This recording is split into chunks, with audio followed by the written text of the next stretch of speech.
The message came through every communication system in human space at exactly noon Earth Standard Time. Jake Morrison was eating lunch in the officer's mess when the screens flickered and went dark.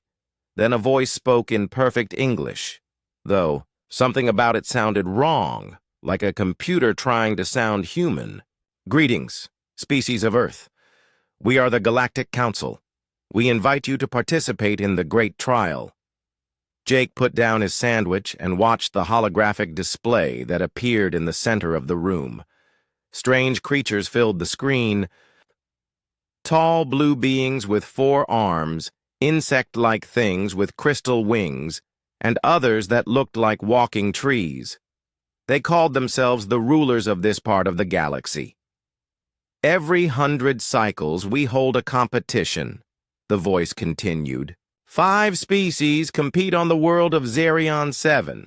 The winner gains a seat on our council and access to protected trade routes worth billions of credits. Jake raised an eyebrow. Humanity had only been in space for 50 years. They were still figuring out faster-than-light travel while these aliens had empires spanning star systems. Why would they invite humans to compete?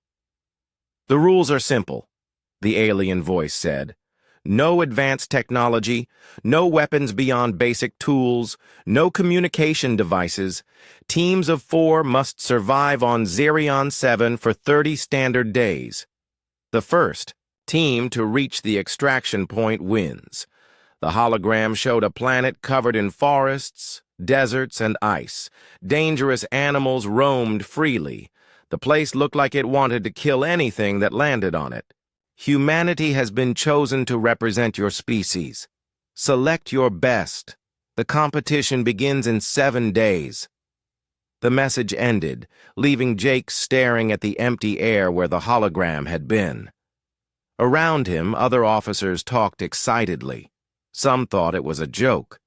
Others worried it was a trap. 3 days later, Jake found himself in a military briefing room on Luna Base. General Collins, a woman with gray hair and sharp eyes, sat across from him at a metal table. "Morrison, we've reviewed your file. Special, forces, survival training, leadership experience.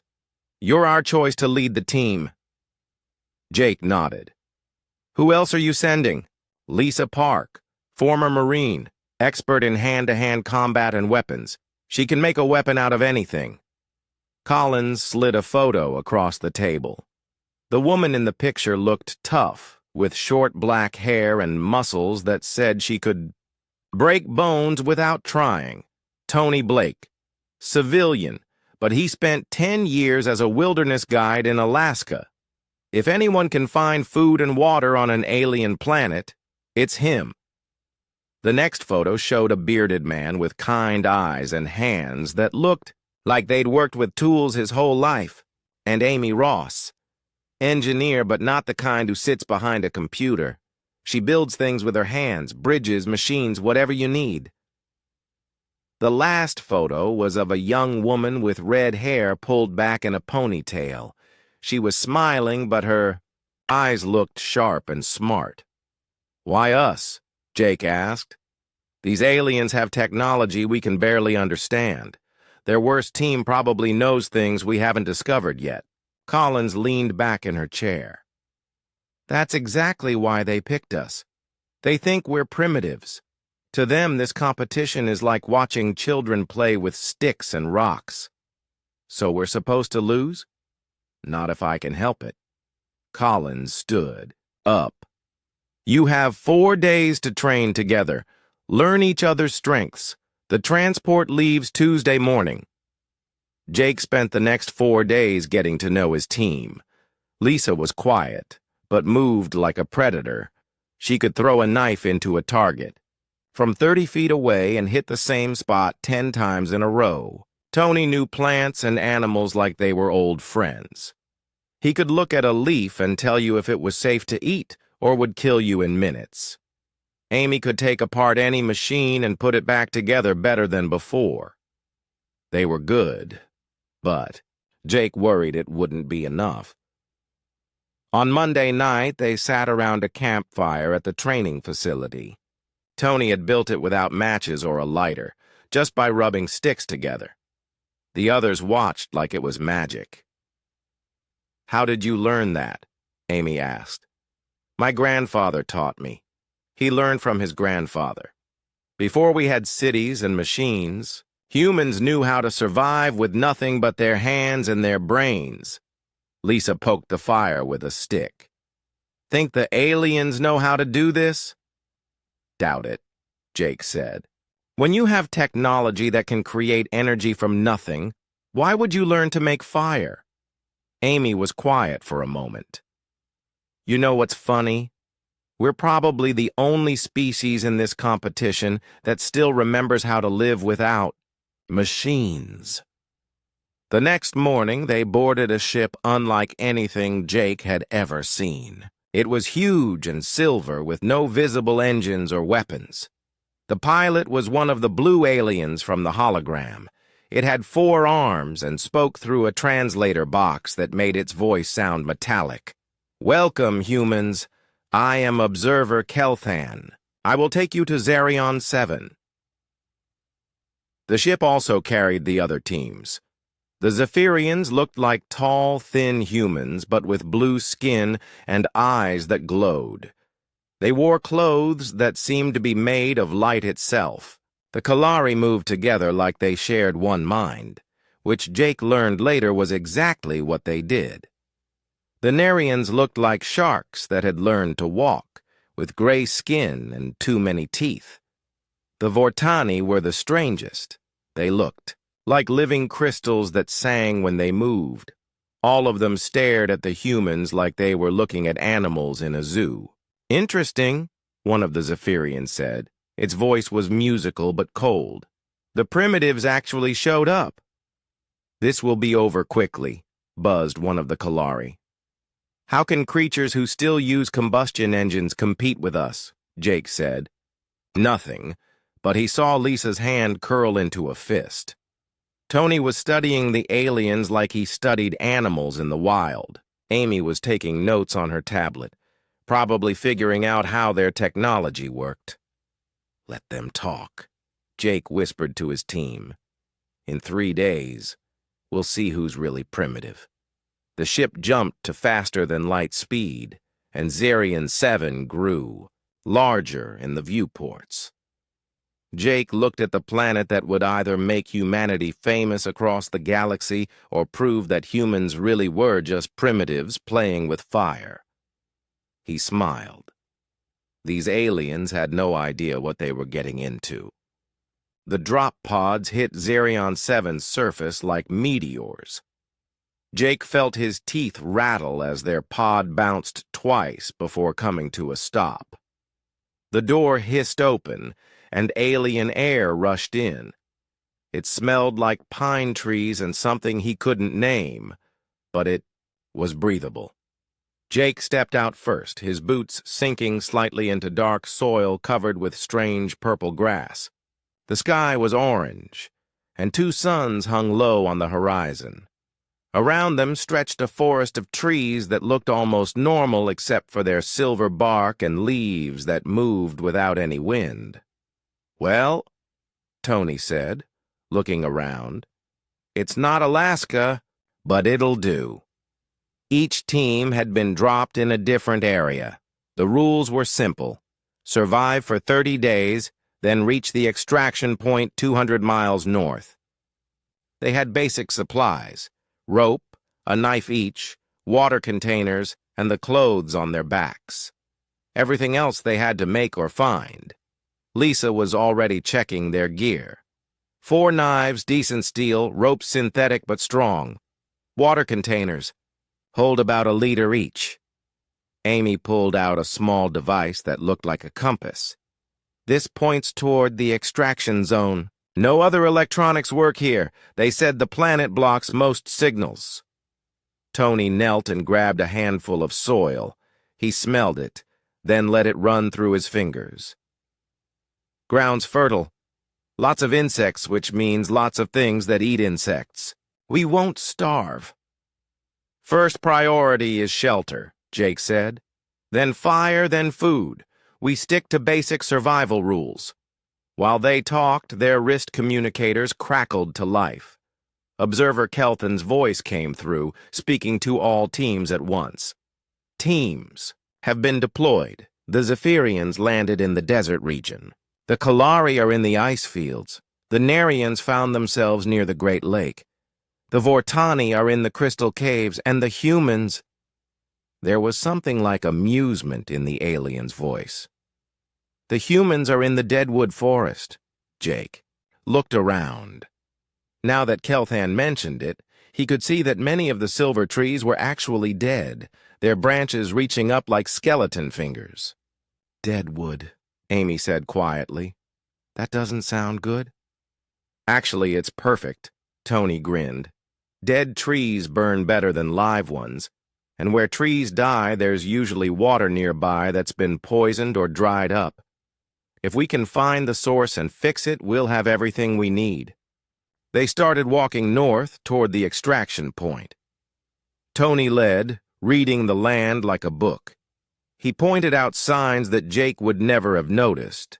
Scratches on tree bark that meant animals passed this way, plants that only grew near water, the way the ground sloped that told them which direction streams would flow.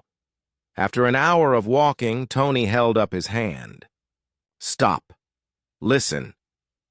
Jake strained his ears. At first he heard nothing, then caught it, a faint sound like water running over rocks. Stream's about 50 meters that way, Tony pointed west. But something's wrong with it. They found the stream easily. Enough. It was about 10 feet wide and moved fast over smooth stones, but the water was a sick yellow color and smelled like rotten eggs. Sulfur, Amy said, kneeling by the bank. There's probably a sulfur spring upstream poisoning the whole thing. Can we fix it? Jake asked. Maybe. We'd need to dam up the stream, dig a channel around the spring, then filter the water through. Sand and charcoal. That would take days, Lisa pointed out. Then we better get started, Jake said. But first, let's see how the other teams are doing. Their communicators were designed to let them watch other teams, part of the entertainment for the aliens watching. Jake switched channels and found the Zephyrians. They were standing in a circle in the middle of a desert, talking in their musical language. One of them was holding their knife like it was a poisonous snake. Another was trying to dig in the sand with their hands, but the sand kept falling back into the hole. They've never done manual labor in their lives, Lisa observed. Jake switched to the Kalari. The insect-like aliens were in a snowy wasteland, moving in perfect formation, but they kept stopping and chirping at each other in distress. Without their hive-mind connection, they couldn't coordinate properly. The Narians were doing better. They'd found the lake and were swimming in it, but when they came out, they just sat on the shore. They had no idea how to make shelter or fire. The Vortani were the strangest to watch. They were trying to eat rocks, literally chewing on crystals like they were food. They're all lost, Amy said. None of them know how to survive without their technology. Good for us, Jake said. Let's make camp before dark. They found a good spot on high ground near the poisoned stream. Tony started gathering deadwood, while Amy and Lisa began cutting branches for shelter. Jake used his knife to scrape bark off a dry tree. The inner bark could be used as tinder for fire. Jake, Tony called. Come look at this. Tony was crouched next to a fallen log, pointing at marks in the dirt. These are tracks. Some kind of predator about the size of a wolf. Pack animal, probably hunts at night. Jake studied the paw prints. They were bigger than any wolf track he'd seen, with claw marks that suggested something that could climb trees. How many? At least 6 in this pack. Maybe more. Wonderful, Lisa muttered. Alien wolves. We'll build our fire big tonight. Jake decided. Most predators avoid fire. As the orange suns set, their camp took shape. Amy had designed a lean-to, shelter using rope and branches that would keep them dry and warm. Lisa had sharpened several sticks into spears and set them around the camp's perimeter. Tony had gathered enough deadwood to keep a fire burning all night, but Jake was having trouble starting the fire. He'd done it hundreds of times in training, but the alien wood wasn't cooperating. The bark was too moist, and the deadwood was harder than earthwood. "Let me try," Tony said. He selected different pieces of wood, arranging them carefully. It's all about airflow and heat concentration. Tony worked for 20 minutes before the first spark caught. He blew gently on the tiny flame, feeding it with the driest bark he could find. Slowly, carefully, the spark became a flame. The flame became a small fire. And the small fire grew into something that pushed back the alien darkness. "Fire," Amy said, staring at the flames. "We've had fire for 1,000,000 years, and we still know how to make it." As if summoned by her words, howls echoed from the forest around them. Not quite like wolves, but close enough to make Jake's hair stand up. The sounds came from multiple directions. "They're circling us," Lisa said, checking her spear. "Let them circle," Jake replied, adding more wood to the fire. "We have something they don't understand." The howls continued through the night, but the creatures never came close to their fire. In the morning, Tony found tracks all around their camp, but none came within 20 feet of where the flames had burned. "Day one," Jake said, as they ate a breakfast of edible roots Tony had found. "4 teams are probably close to giving up. 1 team just got started." They spent the morning working on Amy's plan to clean the stream. It was hard work, digging channels, moving rocks, building a dam from logs and mud. But by afternoon, clean water was flowing past their camp. Jake switched on the communicator to check the other teams. The Zephyrians had managed to dig a small hole in the sand, but had found no water. The Kalari were still wandering in circles. In the snow. The Narians had tried to eat some lake plants and were now sick. The Vortani had stopped trying to eat rocks and were just sitting still like statues.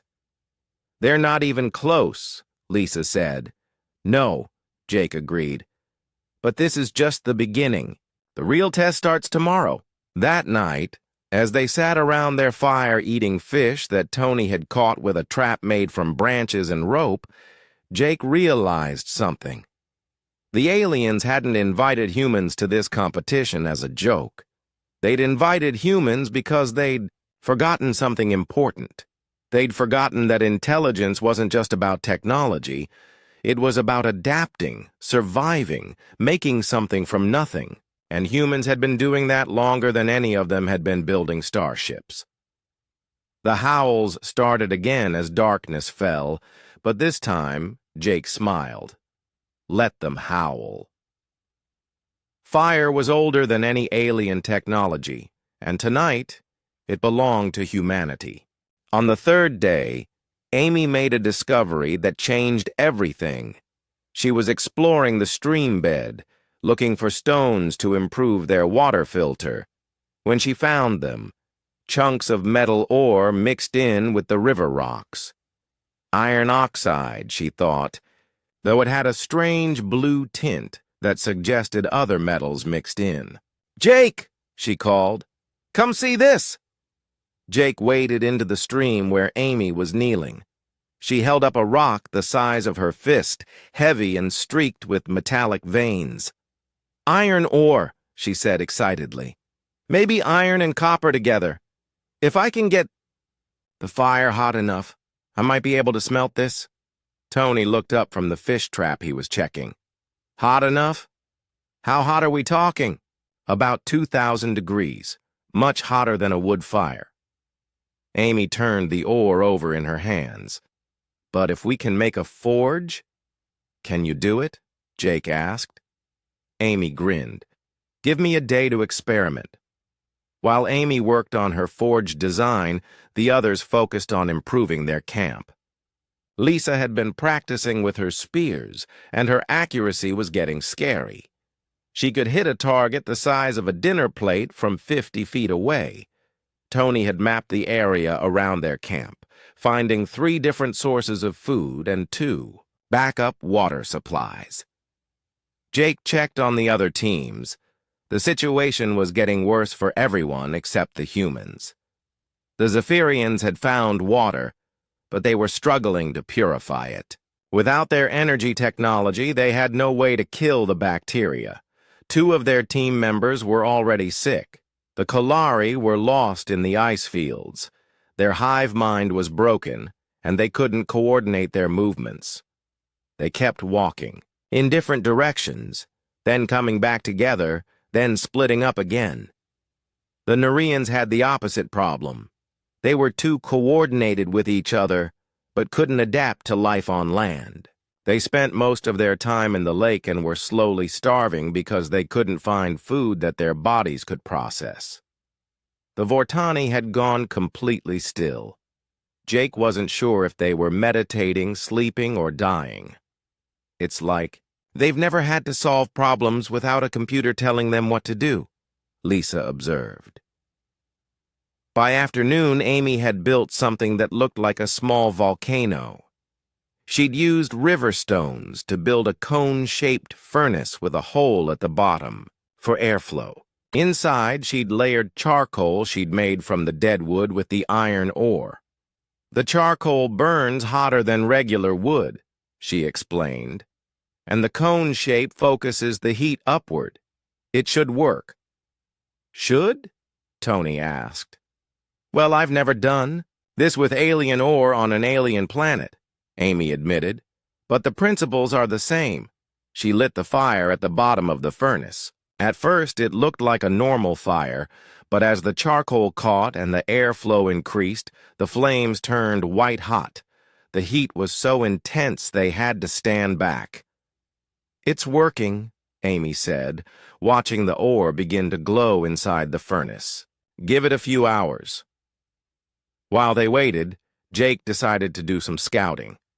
The howling creatures had been getting bolder, coming closer to their camp each night.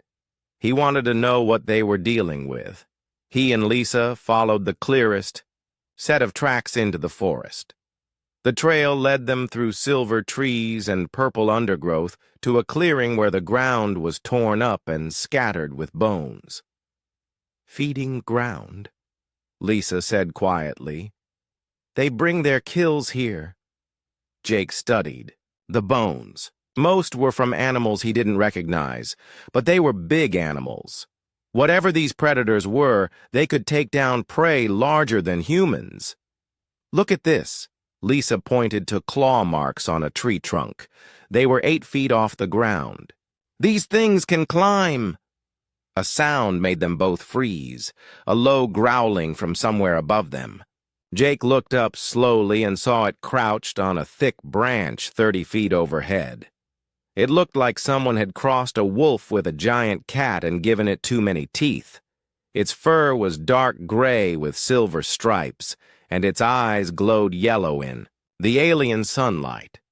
It was easily the size of a large dog, but its muscles suggested it could move much faster than any dog Jake had ever seen. Don't run, he whispered to Lisa. Back away slowly. The creature watched them with intelligent eyes as they retreated. It didn't follow, but Jake could feel it staring at them until they were out of sight. That thing was evaluating us, Lisa said when they were safely away. Deciding if we were prey or predator. What do you think it decided? I think we're still being evaluated.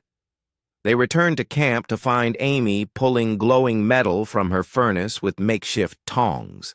The ore had melted and separated, leaving behind a small chunk of pure metal. It worked, she said. her face streaked with soot and sweat. "It's not just iron. There's nickel and chromium in here, too. This is basically natural steel." "How much can you make?" Jake asked. "With the ore I've found? Enough for knife blades, spear points, maybe an axe head if I'm careful." That evening, as Amy worked her metal with a hammer made from a hard river stone, Jake switched on the communicator to check the other teams. What he saw was disturbing. The Zephyrians had given up trying to purify their water. They were drinking it anyway and were all sick now. One of them was barely conscious. The Kalari had found each other again, but were moving in slow, confused circles. Without their mental connection, they seemed lost and frightened. The Narians were building something by the lake, but Jake couldn't tell what it was. It looked like a pile of rocks. The Vortani still hadn't moved. "They're dying," Tony said, looking over Jake's shoulder at the screen. "Should we help them?" Amy asked. Jake considered it. These aliens had technology that could cross the galaxy in days. Their civilizations were thousands of years old. But here, without their machines, they were helpless as children. "Not yet," he decided. "This is a competition. But if any of them are really dying, we'll help," Lisa finished, "because that's what humans do." The next morning brought their first real test. Jake woke to find Lisa standing guard with a spear in her hand. Around their camp, yellow eyes watched from the shadows. "How many?" he asked quietly. "I count at least 8. They've been there for an hour, just watching." The pack of alien predators had arranged themselves in a circle around the human camp. They weren't attacking, but they weren't leaving either. They were testing, probing, trying to understand these strange creatures who could make fire and shape metal. "They're smart," Tony observed. "Smarter than normal predators. They know we're different, but they don't know what that means yet." Amy had finished making spear points during the night. She'd also crafted something else, a crude but functional axe. "If they want a demonstration, I can give them one." "No," Jake said. "Let me try something first." He walked to the edge of their camp, close enough to the fire that he could grab a burning branch quickly. The largest of the predators, a massive creature with scars across its muzzle, watched him approach. Jake picked up a burning stick and held it out toward the predator. The creature's eyes widened, and it took a step back. Jake took a step forward. For a long moment, human and alien predator stared at each other. Then Jake raised the burning branch over his head and shouted, a loud, aggressive sound that echoed through the forest. The scarred leader backed away another step, then another. The rest of the pack followed its lead, melting back into the shadows until only their glowing eyes remained visible between the trees. "Fire," Tony said with satisfaction. "The great equalizer."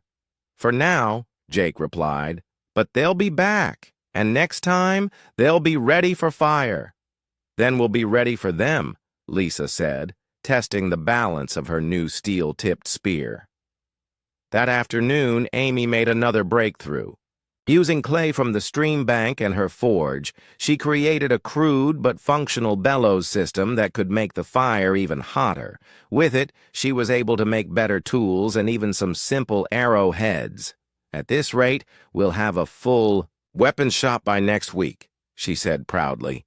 Jake looked at their camp. Fire, clean water, metal tools, and weapons. In 4 days, they'd gone from basic survival to the beginnings of industry. The other teams were still trying to figure out how to make fire. "The aliens invited the wrong species to this competition," he said. "No," Tony replied, watching the shadows where the predators waited. "They invited exactly the right species. They just don't know it yet." As night fell and their fire pushed back the darkness, Jake realized something important. The other teams weren't just competing against humans. They were competing against a species that had spent 1,000,000 years learning to survive with nothing but fire, steel, and their own intelligence, and humans were just getting started. The attack came on the 7th night. Jake woke to Lisa's hand on his shoulder and her voice in his ear. "They're moving!" Through the dying firelight, he could see shapes circling their camp. The alien predators had learned from their previous encounter. This time they stayed just outside the fire's reach, but their intent was clear. "How many?" Jake whispered. 12, maybe more." Lisa's grip tightened on her steel-tipped spear. "They're coordinating. This isn't random. It's a planned attack." Amy was already awake, adding wood to the fire. The flames leaped higher, pushing back the darkness and revealing more of the creatures. They were larger than Jake had thought, and there were definitely more than 12. "Tony," Jake called softly, "I see them." Tony's voice came from the other side of their shelter. "Big pack, they've been watching us for days, learning our routines." Jake made a decision that would have seemed crazy to most people, but felt perfectly natural to him. "We hunt them first." "What?" Amy stared at him. "Jake, there are at least 15 of them." "Exactly, which means they think they have the advantage." Jake stood up slowly, his hand moving to the steel knife Amy had made for him. "But they're wrong about what we are." Lisa understood immediately. "Humans don't just use tools. We hunt in packs. Tony, can you track them in the dark? If we had some light." Tony paused, thinking. "Amy, can you make torches that won't go out easily? Give me 5 minutes." Amy was already moving, wrapping cloth around sticks and soaking them with tree sap. Jake switched on their communicator to record what happened next. Later, he wanted the aliens watching to understand exactly what they'd witnessed. "Lisa, we go around the left side. Tony and Amy take the right. We don't kill them all. We show them what apex predators look like." The plan was simple but effective. While the alien creatures focused on their camp and the fire, the humans slipped out the back and split into 2 groups. Tony led Amy in a wide circle to the right while Jake and Lisa went left. The predators were good hunters, but they'd made a critical mistake. They assumed their prey would stay trapped by the fire, waiting to be attacked. They'd never encountered prey that hunted back. Jake and Lisa moved through the silver forest like ghosts. Jake's military training and Lisa's combat experience made them nearly silent despite the unfamiliar terrain. They could hear the creatures ahead, communicating with soft growls and the sound of claws on bark. When they were in position, Jake gave the signal, a bird call that Tony answered from the other side. Then they attacked. Lisa struck first, her torch blazing as she drove her spear into the side of the nearest predator. The creature howled in pain and surprise, spinning to face this unexpected threat. But Jake was already there, his steel knife finding the soft spot behind its front leg. The predator dropped, not dead, but badly wounded. More importantly, the pack's formation was broken. On the other side, Tony and Amy were doing the same thing. Amy swung her makeshift axe into another creature's hindquarters, while Tony used his longer spear to keep 2 more at bay. But the real shock came when the humans started making noise. Jake let out a war cry that his ancestors would have recognized. The sound a human makes when hunting dangerous prey.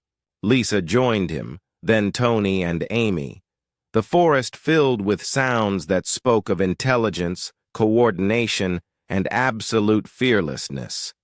The alien predators had never heard anything like it. These creatures were used to hunting prey that ran, hid, or fought individually. They weren't prepared for prey that attacked in coordinated groups while making sounds that suggested they were enjoying the fight. 3 of the predators broke and ran immediately. 2 more followed when Amy's torch revealed the organized way. The humans were moving, not panicking, not fleeing, but advancing like they owned the forest.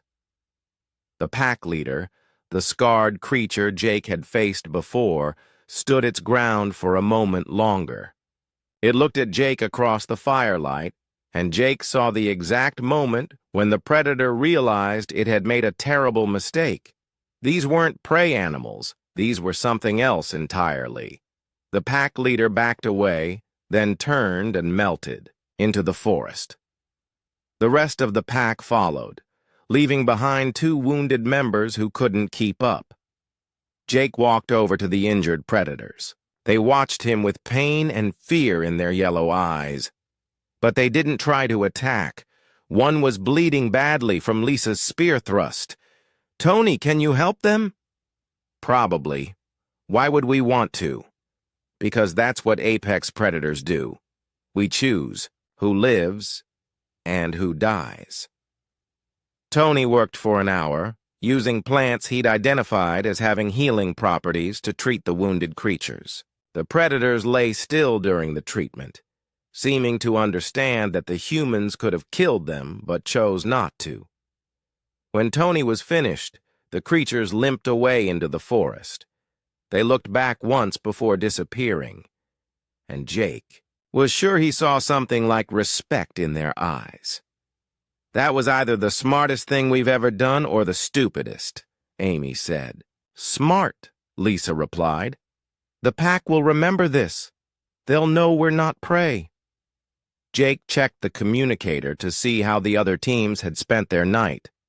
What he found was depressing. The Zephyrians were barely alive. 3 of their 4 team members were unconscious from drinking bad water. The 4th was trying to care for them but had no idea what to do. The Kalari had found shelter in an ice cave, but they were freezing and hadn't figured out how to make fire. They huddled together for warmth, chirping weakly. The Nerians were still by their lake, but they'd stopped moving entirely. Jake couldn't tell if they were sleeping or had given up. The Vortani remained motionless. Jake was starting to think they might actually be dead. "We have to help them," Amy said, looking at the screens. "Do we?" Lisa asked. "This is a competition." "It stopped being a competition when they started dying," Jake replied. "Tony, how long would it take us to reach the Zephyrians?" 2 days. If we push hard. But Jake, if we help them, we might not win. Jake thought about that. The prize was a seat on the Galactic Council and access to trade routes worth billions. But what good would that do if humanity's first act was to let other species die when they could have helped? "We're going to help them," he decided. "But not because we're giving up on winning. We're going to help them and still win." "How?" Amy asked. "By showing these aliens what humans really are. We're not just good at surviving, we're good at making sure others survive too."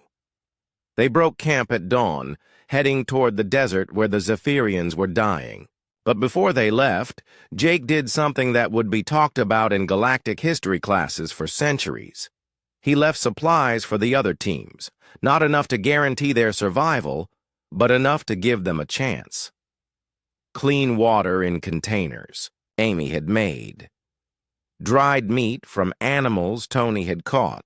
Simple tools forged from steel and instructions carved into a piece of metal and left where the transport ships would see it. Fire needs air, dry fuel, and heat. Stack small wood on larger wood. Blow gently on flames. "Why?" Tony asked as they walked away from their camp. "Because," Jake said, watching the alien suns rise over the silver forest. "When this is over, I want them to remember that humans didn't win by being the strongest or the smartest. We won by being human. Behind them, smoke rose from their abandoned fire. Ahead, the desert shimmered with heat and the promise of aliens who needed help.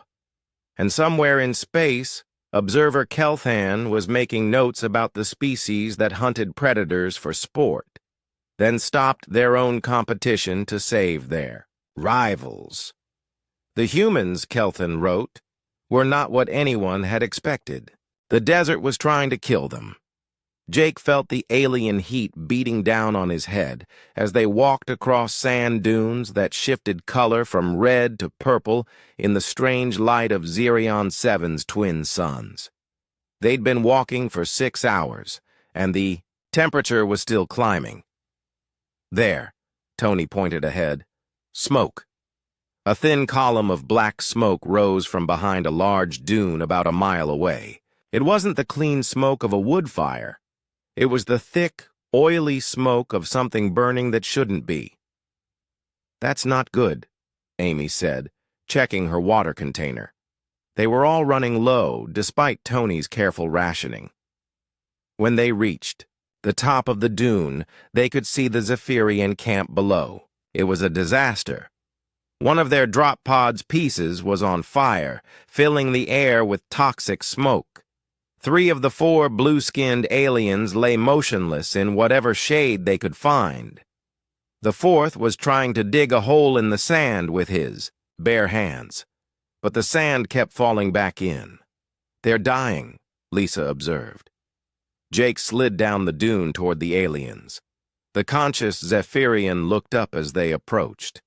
His glowing eyes were dim, and his skin had lost its healthy blue color. Humans? He said in accented English. Why are you here? To help, Jake replied. What's your name? I am Science Leader Vex. The alien looked confused. This makes no sense. You should want us to die. This is a competition. Dying's not winning, Jake said. Amy, can you put out that fire? Amy was already moving, using sand to smother the flames from the burning debris. The smoke cleared, and immediately the air became easier to breathe. Tony, water situation? Tony was examining the unconscious Zephyrians. They're severely dehydrated. This one has heat stroke. They need water and shade, fast. There is no water, Vex said weakly. We found none. We dug, but... You were digging in the wrong place, Tony interrupted gently. Look, see how the sand is lighter in some spots? That means water flowed here recently, and these plants, he pointed to some scrubby vegetation, they only grow near underground water. Tony selected a spot about 50 feet from their camp and began digging. Unlike Vex's frantic scratching, Tony dug systematically, creating a proper hole with sloped sides that wouldn't collapse.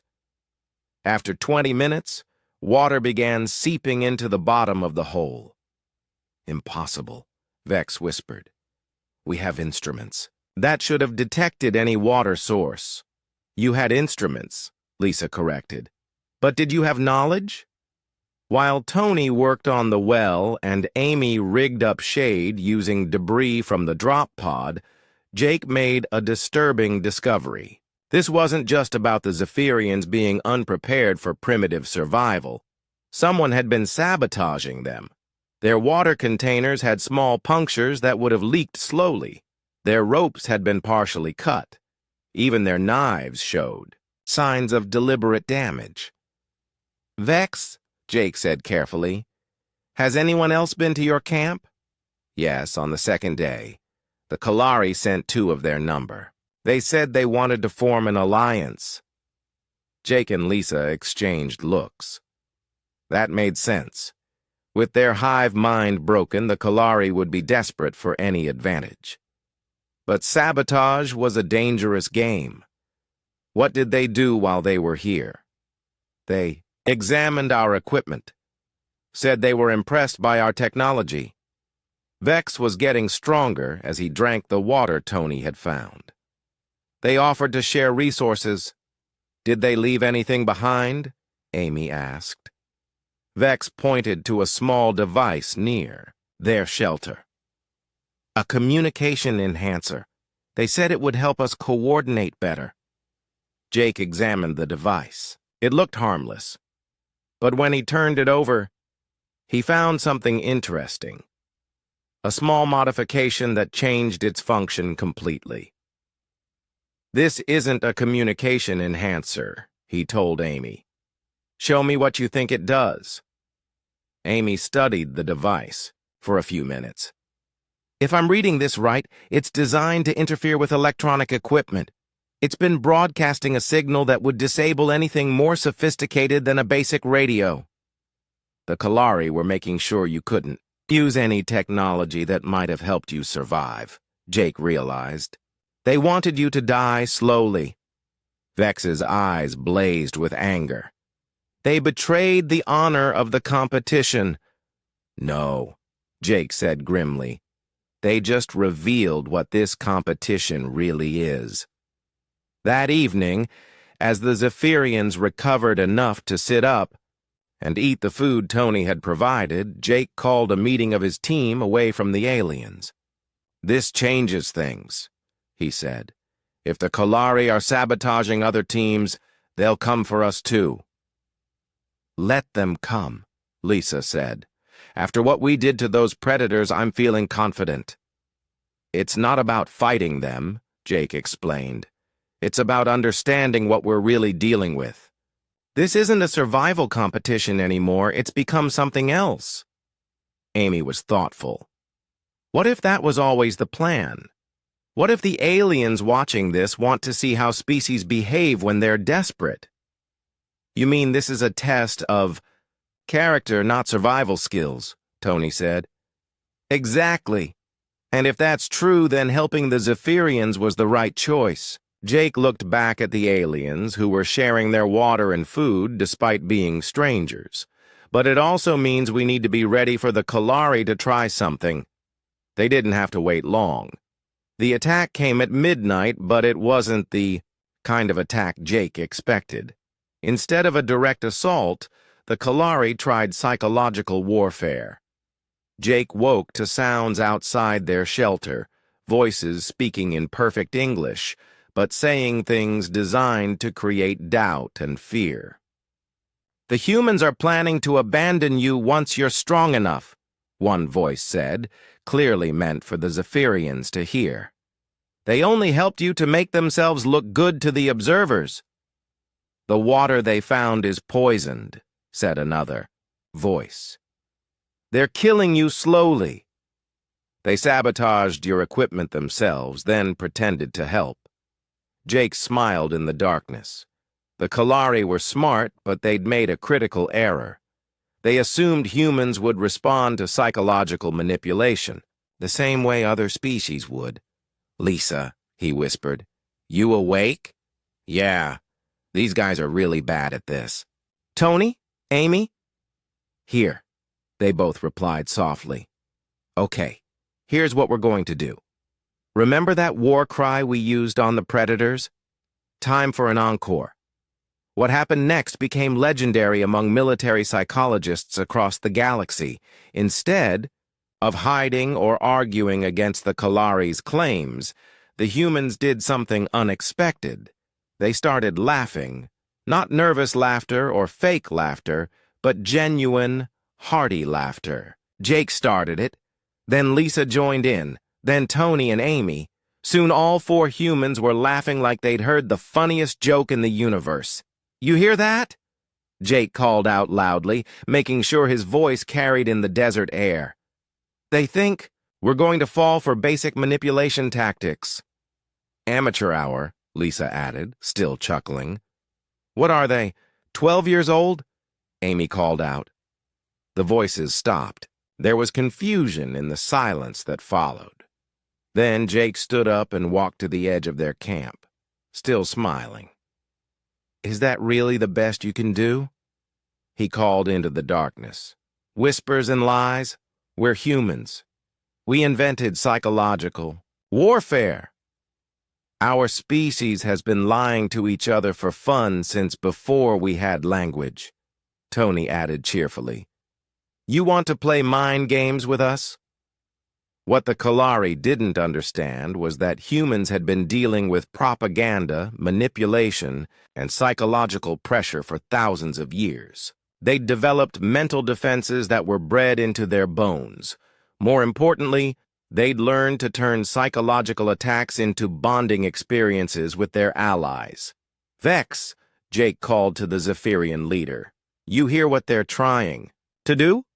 Yes, Vex replied, and there was amusement in his voice. It is pathetic. They think we're all stupid enough to believe obvious lies. The water you found saved our lives, Vex said loudly, making sure his voice carried. The food you shared was given freely. Only cowards attack with whispers in the dark. The silence that followed was different. It was the silence of a plan that had backfired completely. Jake could almost picture the Kalari retreating into the desert, confused and defeated. They'd tried to turn the humans' allies against them, and instead had strengthened the bond between the two species. First rule of psychological warfare, Jake said to his team as they settled back down to sleep. Know your enemy's weaknesses. The Kalari just showed us theirs. What's that? Amy asked. They can't adapt when their plans don't work. They're used to overwhelming their enemies with superior numbers and coordination. Take that away, and they're lost. As dawn approached, Jake realized something important had changed. This wasn't just about survival anymore, or even about winning the competition. The humans had become the center of something larger. A demonstration of what happens when intelligence meets adaptability, meets simple human decency. And the aliens watching were learning that humanity wasn't just another species with different technology. They were something entirely new. The storm hit on day 15, and it was unlike anything Jake had ever seen. The sky turned black in minutes, and the wind carried sand that cut like glass. Lightning struck constantly, but it was purple lightning that seemed to bend and twist through the air like living things. The temperature dropped 40 degrees in an hour. This isn't a normal storm, Amy shouted over the howling wind. The electrical patterns are all wrong. They'd been traveling with the Zephyrians for a week, moving slowly north toward the extraction point. Vex and his team were stronger now, but they still tired easily in the alien environment. The group had become an unlikely alliance. 4 humans and 4 aliens working together despite the competition rules. Shelter, Tony called, pointing to a cluster of large rocks ahead. We need to get out of this wind. As they ran for the rocks, Jake saw something that made his blood run cold. In the distance, a funnel cloud was forming, but it was rotating the wrong direction and glowing with that same purple energy as the lightning. Tornado, he called to the others. But it's not following normal physics. They reached the rocks, just as the real fury of the storm hit. The wind was so strong it lifted sand and small stones into the air like bullets. One of the Zephyrians, a young engineer named Kel, was hit by a flying rock and went down hard. Jake grabbed him and pulled him behind the largest boulder. The alien was bleeding blue blood from a cut on his head, but he was conscious. The storm, Kel gasped. It's not natural.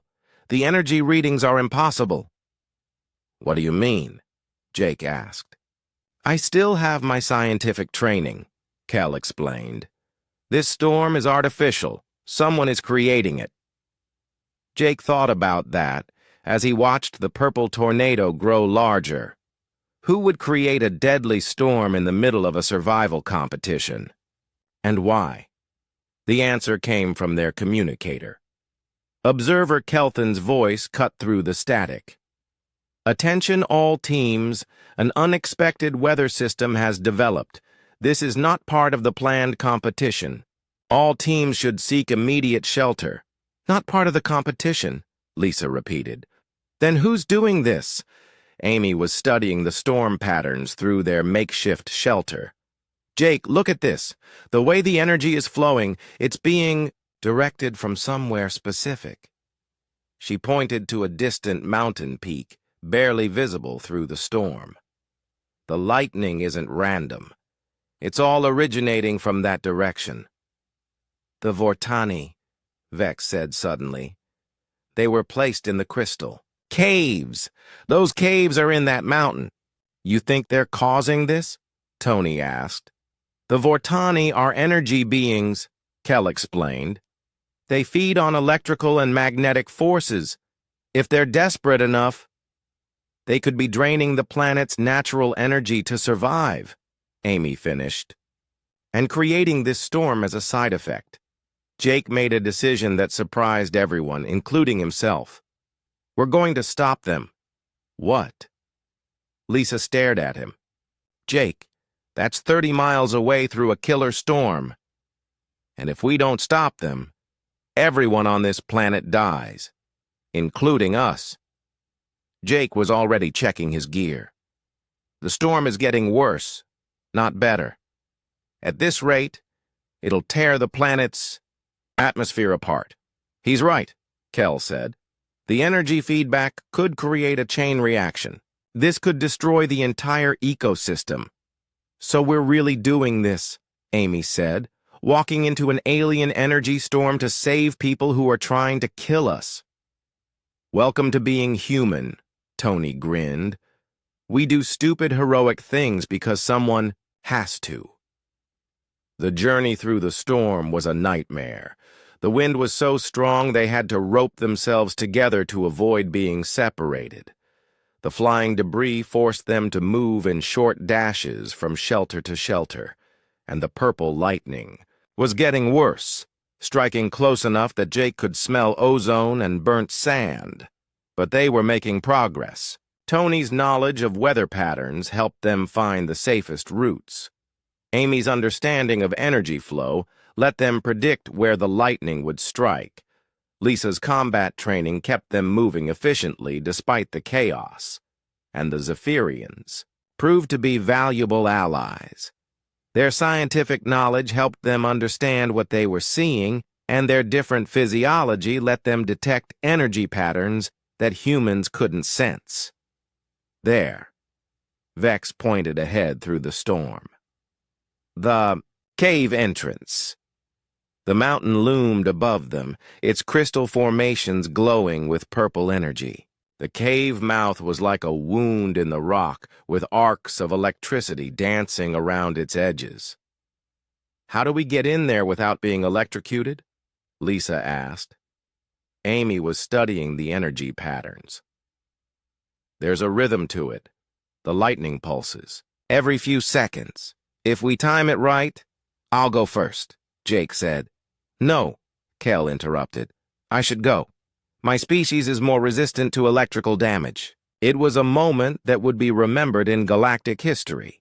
An alien risking his life to help humans save other aliens who were threatening everyone. Kel timed the lightning pattern perfectly, dashing through the cave entrance during a brief lull in the electrical activity. A few seconds later, his voice echoed from inside. It's safe. Come quickly. They made it into the cave just as the storm outside reached a new level of fury. Inside, the walls were lined with crystals that pulsed with energy, creating an eerie purple glow. At the center of the cave, they found the Vortani. The 4 crystal beings were arranged in a circle, their bodies glowing so brightly it hurt to look at them directly. Energy flowed between them and into the cave walls, then out through crystal formations that acted like antennas. They're dying, Amy realized. They're burning themselves up trying to survive. Can we stop them? Jake asked. Maybe, but they might not want to be stopped. Amy approached the nearest Vortani carefully. They're feeding on the planet's magnetic field. If we interrupt that, They die, Vex finished. Jake looked around the cave, thinking. There had to be another way. There was always another way if you were creative enough. Amy, what do they really need to survive? Electromagnetic energy, but not necessarily from the planet. What about from the storm itself? Jake asked. They created it. Can they feed on it? Amy's eyes lit up. Yes, if we can redirect the energy flow. She started examining the crystal formations. We need to change the polarity of these crystals. Instead of broadcasting energy out, they'll collect it from the storm. How? We need to physically rearrange them, but touching them while they're active will probably kill us. Not necessarily, Kel said. Zephyrian physiology can handle brief exposure to high-energy fields, if you can tell me exactly what to do. What followed was the most complex technical operation ever performed during a survival competition. Amy directed while Kel physically moved crystal formations, changing the cave from an energy broadcaster to an energy collector. The effect was immediate. Instead of draining the planet's energy, the system began drawing power from the storm itself. The purple lightning outside grew weaker as the Vortani fed on the storm's energy instead of creating it. Within an hour, the storm was dissipating. The wind died down, the lightning stopped, and normal weather patterns began reasserting themselves. The Vortani stopped glowing so brightly, their energy output stabilizing at sustainable levels. Is it over? Tony asked. For now, Amy replied. But they'll need to find a long-term solution once they get off this planet. Jake activated their communicator to check on the other teams. The storm had affected everyone, but now that it was over, he could see they were all alive. Observer Kelthan, he called. The storm is under control. The Vortani are stable. There was a long pause before Kelthan's voice replied. How did you know to... Never mind. The Galactic Council has been monitoring the situation. What you have done today will be remembered. As they left the cave, one of the Vortani spoke. Not in words, but in harmonics that their translators could barely interpret. Why, did you save us? We were destroying your competition. Because that's what humans do, Jake replied simply. We solve problems. Outside, the sky was clear for the first time in days. The extraction point was still 15 days away, but Jake wasn't worried about reaching it anymore. They'd just proven that humans could master any environment, solve any problem, and work with any species to achieve the impossible. The competition was over. Humanity had already won something more valuable than a council seat. They'd won the respect of the galaxy. Now they just had to finish the race. Day 28 brought the greatest test yet, and it wasn't what anyone expected. Jake woke to find Observer Kelton standing at the edge of their camp. The four-armed alien looked agitated, his blue skin darker than usual. There is a problem, Keltan said without greeting. The extraction point has been moved. Moved? Jake sat up quickly, waking the others. Why? The original location has become unstable. Seismic activity. The new extraction point is here. Keltan showed them a map on a small device. The new location was 50 miles further north, across terrain that looked like a maze of canyons and rocky spires. That's 3 days of hard travel, Tony said, studying the map. For us. The other teams... Jake checked their communicator. The Kolari were still lost in the ice fields, now even further from the new extraction point. The Nurians had finally left their lake, but were moving slowly across unfamiliar land. The Vortani had started moving again after the storm incident, but they were weak and traveling at barely a mile per day. "This will kill the other teams," Lisa observed. "Perhaps," Kelthan said. "But the rules are clear. First team to reach extraction wins." After Kelthan left, Jake gathered his team and their Zephyrian allies for a discussion. "We could make it easily," he said. 3 days, maybe 2 if we push hard." "But the others won't," Vex added. "They will die in the attempt." Amy was studying the map more carefully. "Look at this route. There are at least 4 ways to get to the extraction point. We don't all have to take the same path." "What are you thinking?" Jake asked. "We split up. Some of us go get the other teams and guide them to extraction. The rest head straight there to secure the win." It was a risky plan. Splitting their group would make everyone more vulnerable, and there was no guarantee they could find and help all the other teams in time.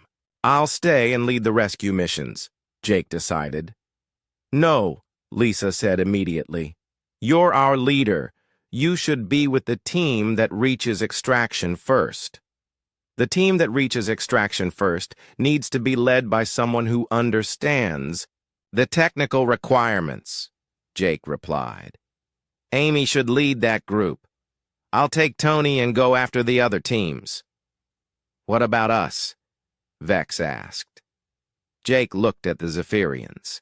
They'd grown stronger over the past 2 weeks, but they were still not fully adapted to the planet's conditions. "That's your choice. You could come with Amy and guarantee your species has representation at the extraction point, or you could help us save the others." Vex didn't hesitate. "We help save the others, even though it might cost you the competition."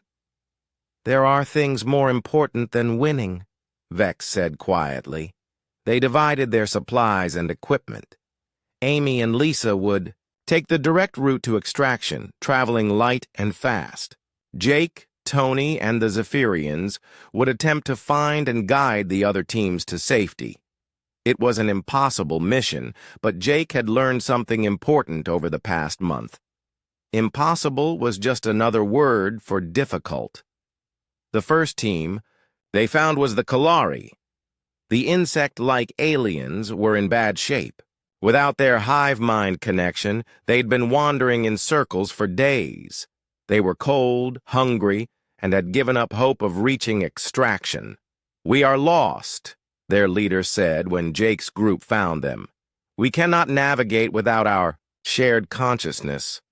"You're not lost," Tony replied. "You're just taking the scenic route." It took most of a day to get the Kalari moving in the right direction. They were weak and moved slowly, but they could travel. More importantly, seeing the humans and Zephyrians working together seemed to restore some of their hope. The Nerians were next. Jake's group found them 2 days later, struggling across a rocky plateau. The shark-like aliens were designed for water, not land travel, and their feet were badly cut from the sharp stones. "Why do you help us?" their leader asked. "We are competitors." "We're competitors," Jake corrected. "Now we're all just people trying to get home." Kel, the young Zephyrian engineer, surprised everyone by fashioning makeshift shoes for the Nerians using materials from their packs. It slowed their own travel, but it allowed the aquatic aliens to move much faster. The hardest part was the Vortani. Jake's group found them on day 30, just hours before the competition deadline. The crystal beings had barely moved since the storm incident. They were alive, but just barely. "We cannot continue," one of them sang in harmonics that hurt to hear. "Our energy is too low." "Then we'll carry you," Jake said. "Impossible. We are too heavy." Jake looked around at his expanded group. Humans, Zephyrians, Kalari, and Nerians. 20 individuals from 5 different species, all looking to him for leadership. "Amy," he called on the communicator. "How much time do we have?" 6 hours. "To deadline," Amy's voice crackled back. "We're at extraction. There's a ship waiting, but they say they'll leave at exactly the 30-day mark. Can you delay them?" "How?" Jake smiled. "Tell them you're not leaving without the rest of your species." What happened next became the stuff of legend. Jake organized the largest multi-species rescue operation in galactic history. The Kalari used their coordination skills to organize supply chains. The Nurians, despite their injuries, scouted the best routes through the rocky terrain. The Zephyrians used their scientific knowledge to calculate the most efficient way to transport the weakened Vortani, and the humans did what humans do best. They improvised solutions to impossible problems. Tony designed a travois using rope and metal salvaged from drop pods. The Kalari worked together to pull it, while the Narians guided them through the safest paths. The Zephyrians took turns carrying supplies, and the humans kept everyone moving and motivated, but with 2 hours left until deadline, they were still 10 miles from extraction. "We're not going to make it," Vex said, breathing hard. "Yes, we are," Jake replied firmly. "Because we're going to do something that's never been done before." "What?" "We're going to run." It was insane. Most of these species weren't built for sustained running. The Vortani couldn't move under their own power. The terrain was rough and dangerous, but Jake had realized something important about humans during this competition. They weren't just good at survival. They were persistence hunters. They could run longer and farther than almost any other species in the galaxy. "Listen to me," Jake called to the group. "Humans evolved to chase prey across continents. We can run for hours without stopping, and today you're all going to learn how." What followed was the most unlikely marathon in galactic history. Jake and Tony set a pace that would have been impossible for any other species to maintain, but somehow the multi-species group kept up. The Kalari found that working together gave them strength they didn't know they had.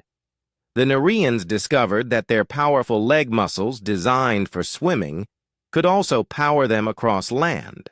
The Zephyrians learned that their tall, thin builds were actually perfect for distance running, and the Vortani, carried on the travois, began to sing, harmonics that seemed to give energy to everyone around them. With 30 minutes left until deadline, they created the final ridge and saw the extraction point below. Amy and Lisa were there, along with Observer Kelthan and a ship that looked ready to leave. "Wait!" Jake called, leading his unlikely group down the slope at a dead run. They crossed the extraction line with 7 minutes to spare. 20 individuals from 5 different species, all arriving together. "This is unprecedented," Observer Kelthan said, staring at the mixed group. "The rules state that the first team to reach extraction wins, but you are no longer separate teams." "No," Jake agreed, breathing hard. "We're not." "Then who wins?" Jake looked around at the beings who had traveled the last impossible miles together, aliens who had started as competitors and ended as something else entirely. "Everyone," he said, simply. "Everyone wins." Observer Kelthan was quiet for a long moment. Then he did something Jake had never seen an alien do before. He smiled. "Yes," Kelthan said, "I believe they do." As they boarded the ship that would take them back to civilization, Jake realized that the competition had ended exactly as it should have, not with one species proving superiority over others, but with all species proving that cooperation was stronger than competition. The real test had never been about survival. It had been about what kind of people they were when survival was on the line. The Galactic Council chamber was vast and intimidating, with representatives from hundreds of species arranged in floating platforms that formed a perfect sphere around the central speaking area. Jake had never seen so many different kinds of life in one place, beings of crystal and gas, creatures that looked like living metal, others that seemed to be made of pure energy. At the center of it all stood 5 platforms for the competition survivors. But instead of separate groups representing their species, the 20 individuals stood together on one large platform that had been hastily constructed to accommodate them all. "This is highly irregular," announced the council's first speaker, a being that looked like a tree made of starlight. "The great trial has never ended in this manner." Jake stepped forward. He'd been chosen to speak for all of them, though the decision had been made by consensus among all 5 species. "Honorable Council," he began, "we believe the trial ended exactly as it was meant to." "Explain."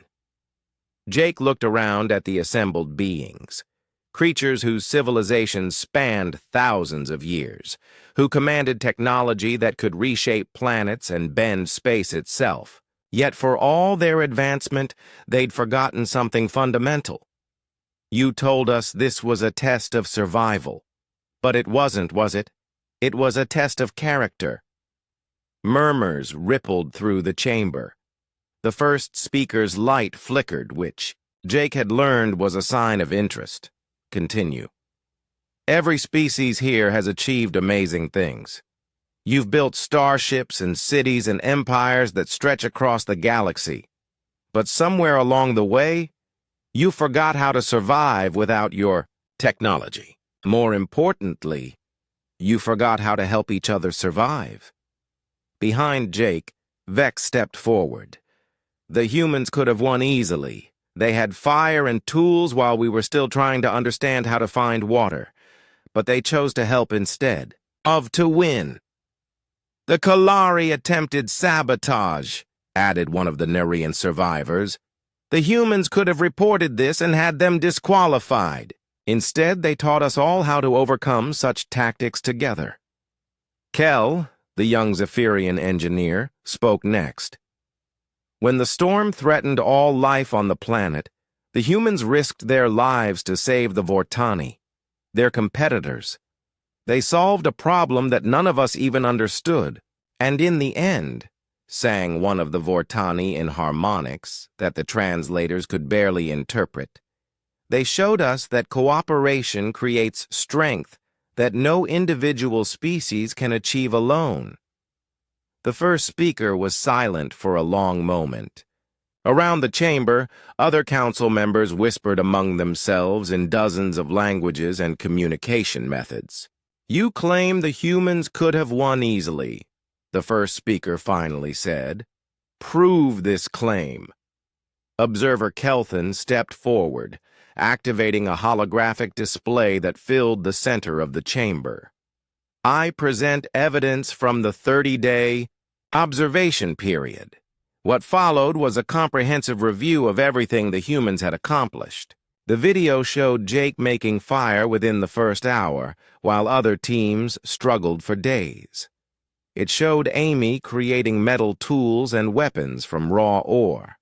It showed Tony finding food and water where other species found nothing. It showed Lisa defending against predators that other teams couldn't even see coming. But more importantly, it showed the moment when the humans chose to help instead of compete. "At this point," Kelthan narrated as the display showed Jake leaving supplies for other teams, "the humans had every advantage. They could have reached extraction in 15 days and won easily. Instead, they chose to ensure other species' survival." The show. Chamber watched in stunned silence as the display showed the storm rescue, the multi-species alliance, and the final race to extraction where 20 beings from 5 different worlds worked together to ensure everyone survived. "The humans displayed abilities we did not expect," Kelthan continued. But more than that, they displayed values we had forgotten we once possessed. "What abilities?" asked a council member who looked like a cluster of floating gemstones. "Persistence. Hunting instincts that allowed them to outlast any predator. Tool-making skills that surpassed our most advanced technology when reduced to basic principles. Fire mastery that gave them immediate advantages in any environment, and most importantly, pack cooperation instincts that allowed them to work with any other species as naturally as breathing." Another council member, this one resembling a living cloud of gas, spoke up. "But these are primitive abilities. Any sufficiently advanced species should have evolved beyond such needs." "Should they?" Jake asked quietly. "Or should they have learned to integrate their advanced capabilities with their fundamental survival skills?" He gestured to his companions. Vex's scientific knowledge combined with human problem-solving saved the Vortani. Kel's technical skills helped us navigate challenges no single species could handle. The Kalari's coordination abilities made our final push possible. The Nerian's adaptability kept us moving through terrain that should have stopped us. The Vortani's energy manipulation gave strength to everyone around them. "Each species brought something unique," Tony added. "But alone, each of us would have failed. Together, we achieved something none of us thought possible." The first speaker's light grew brighter. "You are suggesting that advancement should not mean abandoning fundamental capabilities, but integrating them with new ones." "Yes," Jake said. "Your species achieved amazing things, but you lost touch with the basic skills that got you there. You created technology so advanced that you forgot how to survive without it. And most importantly, you became so focused on individual species achievement that you forgot how to work together. The Great Trial was designed to test survival skills," the first speaker said, "but you turned it into something else entirely." "We turned it into what it should have been all along," Amy said, stepping forward. "A test of whether different species could work together when everything was stripped away except their fundamental nature." The chamber erupted in discussion. Some council members seemed excited by this interpretation, others appeared disturbed. Jake could hear arguments in dozens of languages, debates that would probably continue for hours. Finally, the first speaker called for order. "The council will deliberate on these events and their implications. But first, we must address the matter of the competition prize." Jake had almost forgotten about the prize. A seat on the Galactic Council and access to protected trade routes, worth billions of credits.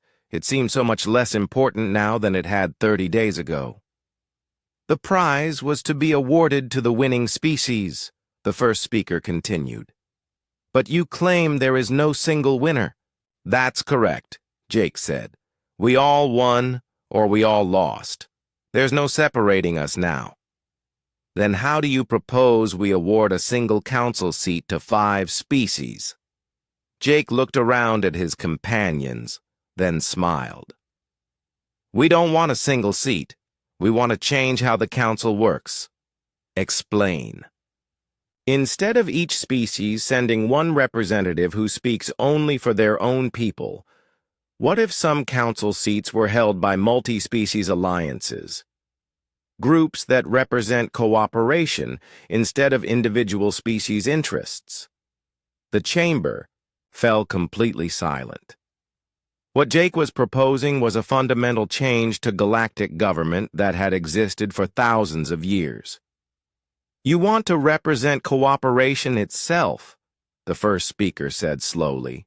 "Yes, because that's what we learned on Zerion 7. When different species work together, they can solve problems that would be impossible for any single species. But only if they remember their fundamental nature while embracing their differences." Deliberation took 3 hours. When the council finally reconvened,